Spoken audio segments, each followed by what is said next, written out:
Welcome, class. Thank you for joining me for our second day of 4-6, completing the square.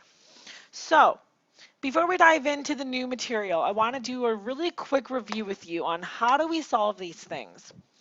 So, solving by completing the square. Again, first, we want to move the constant to the other side of the equation. So I'm going to subtract the 16 over to the other side. Next, we need to make sure that the squared term is by itself without any coefficient. So in this case, remember, when it has that negative there, divide everything by -1, essentially just flipping their signs. All right? Once you have that finished, now we're trying to identify the b over 2 squared. So I look at my b. Here my b is 4. So 4 divided by 2 squared is 2 squared, or just 4. So that's telling me I need to add 4 to both sides of my equation. When you do that, I want you to recognize this factors to x plus 2, x plus 2. All right?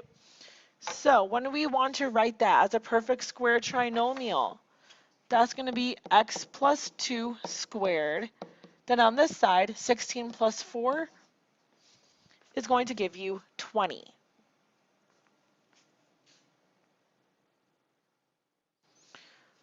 So as we keep working, now we're going to square root both sides. Again, square rooting will undo that square and then give us a plus or minus square root on the other side.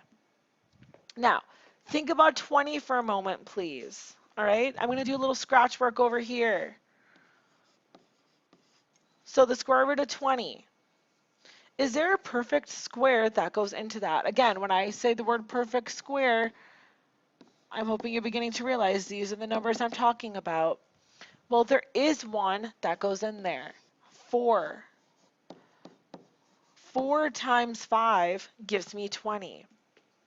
So remember, when you are left with a square root, I want you to simplify it if possible. Not all of them do, but if possible, I want you to simplify them. So instead of square root of 20, I want to see 2 square roots of 5. Then finally, I'm going to subtract this 2 from both sides. So we're going to have -2 plus or minus 2 square roots of 5. And that is going to be your solution to that quadratic. All right, so that's a review on completing the square. Now, there is another method or another way we can use this completing the square process. All right, so I can use it to convert a standard form equation, so that ax squared plus bx plus c. I can use it to write it in vertex form. So that's going to be the thing that we're going to cover today, is how do we use this to write it in vertex form. So the process is essentially the same, just the beginning and the result look a little bit different. So we are still going to identify that b over 2 squared. So when we're looking at this equation, that means 10 divided by 2 squared, which is 5 squared, or just 25. Now, this time, because it's not set equal to 0, it's still an equation. It's still equaling y. Because of that, instead of moving the constant over, adding that 25 to both sides, what we're going to do is we're going to add it to the equation and then subtract it from the same side. Okay? Now, why would I do that? Well, because adding and subtracting it is still going to result in a balanced equation. We haven't changed the value of our equation. However, what we've done is now, notice, in those parentheses, I've created my perfect square trinomial. And then back at the end, I'm just going to have a number just like I did before. So how does this factor? Well, hopefully you can see that is x plus 5, x plus 5. So we get x plus 5 squared. The negative 1 minus 25 is going to result in a negative 26. And notice now that is the vertex form that we were working with at the beginning of the chapter. So that's the goal today, is be able to learn how to construct these vertex form equations. And again, it's still the completing the square process, just looks a little bit different this time. So let's move in and do some more practice here. So the first thing I need to do,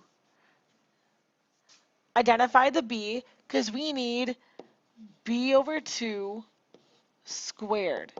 So in this case, negative 4 squared is going to be 16. So we're identifying that very same thing, b over 2 squared. However, I'm going to add it and subtract it. So I'm going to add it in so I can group to make that perfect square trinomial, then subtract it at the end to merge with the other number.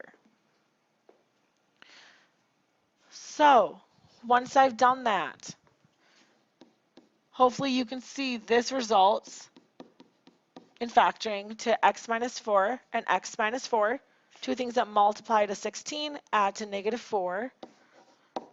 So that's going to be x minus 4 squared.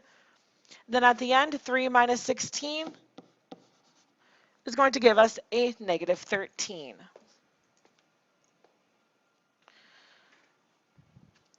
All right, and again, for this, repetition is probably the best way for you to see how to solve these problems. So let's do another one together. Again, first I'm going to identify my b term, because I need b over 2 squared. So negative 3 squared or 9.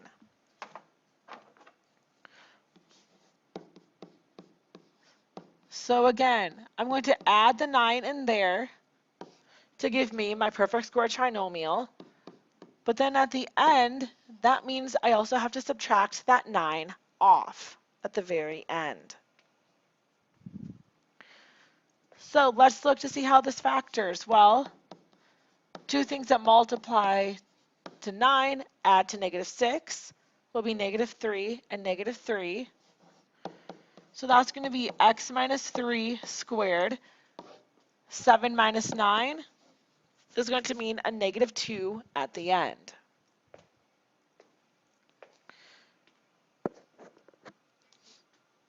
All right, so again, that is the basics for solving these to put them in vertex form. Now, I do have a fun little challenge problem, one that's a little bit trickier. What do we do when the x squared has a coefficient? All right, so it was easy when we were solving these things because when we were simply solving the quadratic, we could divide it out. Well, here, we can't exactly divide it out, okay? But we can factor it. So to get that x squared term by itself,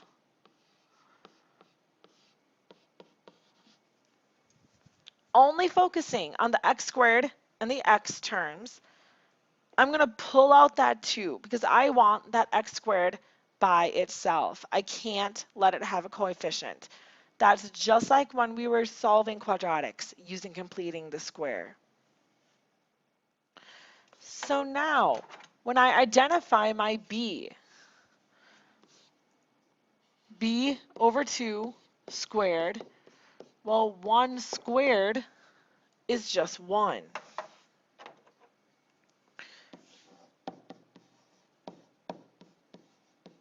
So I need a 1 in there. Now, the thing that makes this a little bit trickier is because before we were doing, all right, plus 1, minus 1. But notice, because of this 2 here, I did not just add 1 to my equation. I just added 2 into my equation. 2 times that 1.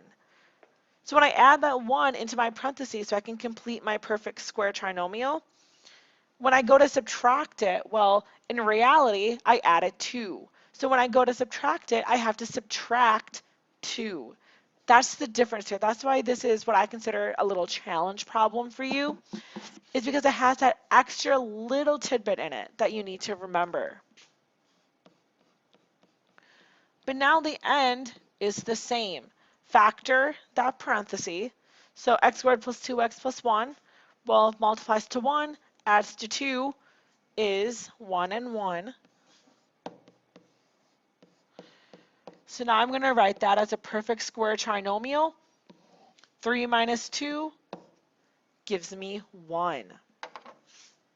So that is going to be the end of this note video for you. Thank you so much for joining me. So please make sure you have everything written down that I just did, and then bring it back to class to show me, and then we will work on our practice work.